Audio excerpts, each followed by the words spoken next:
Hi friends, welcome to my channel. 6 మనులతో కలిసి అనాథాశ్రమంలో పెరిగిన మరొక అమ్మాయి చిత్ర. తను జాబ్ పోగొట్టుకొని హైదరాబాద్లో ల్యాండ్ అవ్వగానే తన చేతివాటం చూపించి బస్టాప్లో ఒక మహిళ మంగళసూత్రాన్ని దొంగలించి అక్కడున్న వాళ్ళనందరినీ కన్ఫ్యూజ్ చేసి మెల్లిగా అక్కడి నుండి జారుకొని చిత్ర అమ్మ అనాథ శరణాలయానికి వెళ్తుంది. ఇక అక్కడ చిత్రాన్ని చూసిన వార్డెన్ షాక్ అయి, అమ్మో ఈ చిత్ర వచ్చిందేంటి అని టెన్షన్ పడుతూ ఉంటుంది. ఎవరు మేడం ఆవిడ అని మరొక అమ్మాయి అడుగుతుండగా తన పేరు చిత్ర. ఇక్కడే పుట్టి పెరిగింది, కానీ చేతివాటం చూపించే అమ్మాయి అందరి దగ్గర డబ్బులు కొట్టేసేది.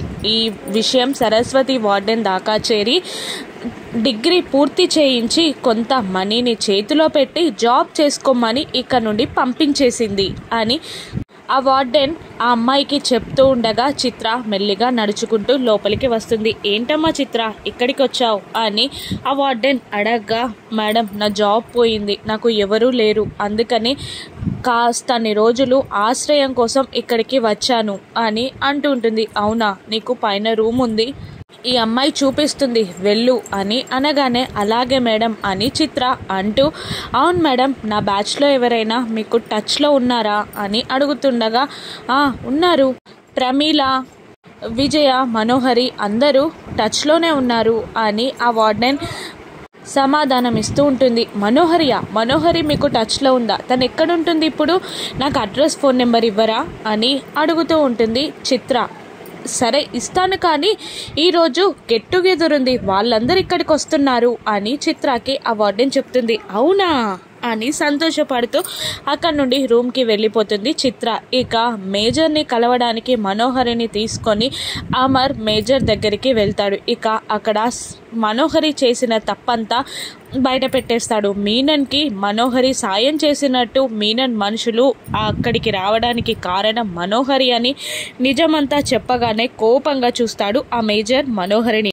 ఇలా ఎందుకు చేశావమ్మా అని అంటూ ఉండగా ఆ రౌడీలు పిల్లలపై అటాక్ చేస్తానని బెదిరించారు. అప్పటికే 2-3 సార్లు పిల్లలపై అటాక్ జరిగింది, అందుకనే భయపడి అలా చేశాను, నన్ను క్షమించండి, నేను చేసింది తప్పే, కానీ ప్లీజ్ ఈసారికి నేను అనాథని, నన్ను వదిలేయండి అని మనోహరి వేడుకుంటుంది. ఇక అమర్ నువ్వేం చేద్దాం అనుకుంటున్నావు అని మేజర్ అడగగానే నేను పోలీస్ కంప్లైంట్ ఇద్దామనుకుంటున్నాను, పోలీస్ స్టేషన్లో హ్యాండ్ ఓవర్ చేద్దాం అనుకున్నాను అనగానే మను షాక్ అవుతుంది. మేజర్ కూడా షాక్ అవుతాడు. ఇక అమ్మ మనోహరి నువ్వు బయటికి వెళ్ళు కాసేపు, నేను అమర్తో మాట్లాడతా అని అంటూ మనోహరిని బయటికి పంపిస్తాడు. ఏం చేద్దాం అనుకుంటున్నావు అమర్ అని అనగానే తను చేసింది కరెక్ట్ అయినా కూడా అది తప్పు సార్, ఖచ్చితంగా శిక్ష పడాల్సిందే, నేను పోలీస్ కంప్లైంట్ ఇద్దాం అనుకుంటున్నాను, స్టేషన్లో హ్యాండ్ ఓవర్ చేద్దాం అనుకుంటున్నాను ఇప్పుడే అని అనేస్తాడు అమర్. మేజర్ అవును, నువ్వు అన్నమాట నిజమే, నీ సిన్సియారిటీ గురించి నాకు తెలుసు, కానీ నేను చెప్పేది కూడా ఒక్కసారి విను, తను అనాథ, తనని బాగా చూసుకుంటున్న కుటుంబం కష్టాల్లో ఉందని తెలిస్తే ఏ అమ్మాయి అయినా ఇలాగే ప్రవర్తిస్తుంది. నేను అనుకుంటున్నాను ఈసారి వార్నింగ్ ఇచ్చి వదిలిపెడదామని, వచ్చేసారి ఇలాగ చేస్తే ఖచ్చితంగా శిక్ష వేద్దాం అనుకుంటున్నాను అని అనేస్తాడు మేజర్. మీ ఇష్టం సార్ అని అమర్ అనేస్తాడు. ఇక దాంతో మనోహరిని రమ్మను అని చెప్తాడు. రాథోడ్కి కాల్ చేసి రమ్మని చెప్తాడు అమర్. ఇక లోపలికి రాగానే ఇప్పటికీ కూడా అమర్ నిన్ను పోలీస్ స్టేషన్లో అప్పజెప్పేస్తాను అంటున్నాడు అని అనగానే మనోహరి షాక్ అయి కన్నీళ్లతో అమర్ వైపు చూస్తూ ఉంటుంది.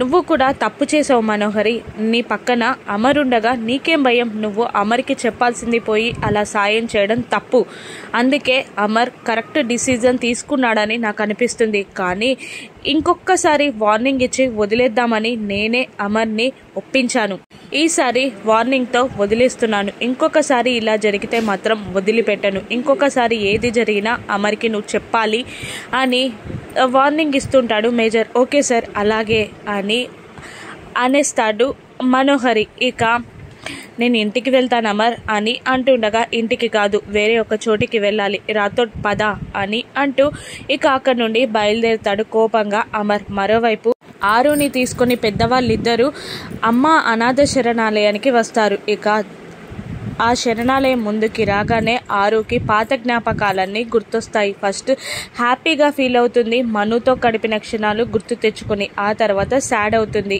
ఇక తన ఎక్స్ప్రెషన్స్ చూసిన పెద్దవాళ్ళు ఏమైందమ్మా అని అడుగుతుండగా ఏం లేదు అని అబద్ధం చెప్పేస్తుంది ఆరు. ఇక్కడికి ఎందుకు వచ్చాం అని అడుగుతుండగా అమర్ రమ్మన్నాడమ్మా అని అంటూ ఉండగానే మనోహరిని తీసుకొని అక్కడికి వస్తాడు అమర్. ఎందుకు వచ్చాం అని అమర్ని అడుగుతుండగా ఆరు చనిపోయినప్పటి నుండి ప్రతి నెల ఆరు చనిపోయిన రోజున ఇక్కడ భోజనాలు పెట్టిస్తున్నాను. ఆరు ఫ్రెండ్స్కి వార్డెన్ ద్వారా ఈ విషయం తెలిసి ఇక్కడ గెట్ టుగెదర్ ఏర్పాటు చేశారు. మీరు కూడా వస్తే బాగుంటుందని పిలిచాను అని అంటూ ఉంటాడు అమర్. ఇక రాథోడ్తో ఆరు ఫోటో ఫ్లవర్స్ తీసుకురమ్మని చెప్పి ముందు నడుస్తూ ఉంటారు. ఇక అక్కడ కోపంగా చూస్తుంది ఆరు మనుని. ఇదేంటి నన్ను కోపంగా చూస్తుంది, కాస్త జాగ్రత్తగా ఉండాలి అని మను అనుకుంటూ ఉంటుంది. ఇక అందరూ ఒక్కడుగు ముందు వేస్తూ ఉండగా మనోహరి ఒక్కడుగు వెనకాల వేస్తూ ఉంటుంది.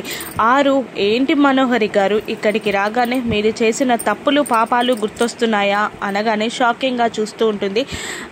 మను ఏంటి ఏం మాట్లాడుతున్నావు, తప్పులు పాపాలేంటి అని అనగానే లేదు మీ చిన్ననాటి జ్ఞాపకాలన్నీ గుర్తొస్తాయి కదా, ఆ రోజు పెళ్లి చూపుల నాడు అరుంధతి గారికి మీకు జరిగిన డిస్కషన్ అన్నీ గుర్తొస్తాయి కదా అని అంటూ ఉంటుంది ఆరు.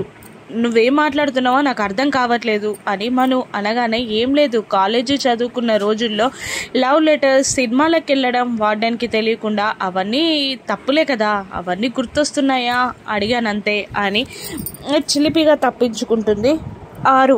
ఓహో వాటి గురించి మాట్లాడుతున్నావా అని అంటూ ఉంటుంది మను. మీరు దేని గురించి అనుకున్నారు అని ఆరు అనగానే సైలెంట్ అయిపోతుంది మను. ఇక ఏం లేదు అంటూ మను లోపలికి వెళ్ళిపోతుంది. ఇక రాథోడ్ పదండి అనామిక గారు అంటూ లోపలికి తీసుకెళ్తూ ఉంటారు. ఇక అక్కడ వార్డెన్తో మాట్లాడాక ఆరు ఫ్రెండ్స్ వచ్చి మనోహరిని వాటేసుకొని గ్రీటింగ్స్ చెప్తూ ఉంటారు. ఆరు తన ఫ్రెండ్స్తో మాట్లాడలేక బాధపడుతూ ఉంటుంది. ఇక ఆరుకి ఒక కుటుంబం ఇచ్చినందుకు అమర్కి వాళ్ళ ఫ్రెండ్స్ థ్యాంక్స్ చెప్తూ ఉంటారు. ఇక లోపలికి వెళ్ళాక ఆరు ఫోటో దగ్గర పూలు వేసి అందరూ శ్రద్ధాంజలి ఘటిస్తూ ఉంటారు. మరోవైపు ఆకాష్కి అస్తమా తెప్పించినందుకు అంజు బాధపడుతూ సారీ చెప్తూ ఉండగా సారీ నేను కూడా ఇంకొకసారి నీపై అరవను అని అంటూ ఉంటాడు ఆకాష్ కూడా. ఇక చిత్ర రీఎంట్రీతో మను జీవితంలో ఏం కానుందో రానున్న ఎపిసోడ్స్లో చూద్దాం. Thank you for watching.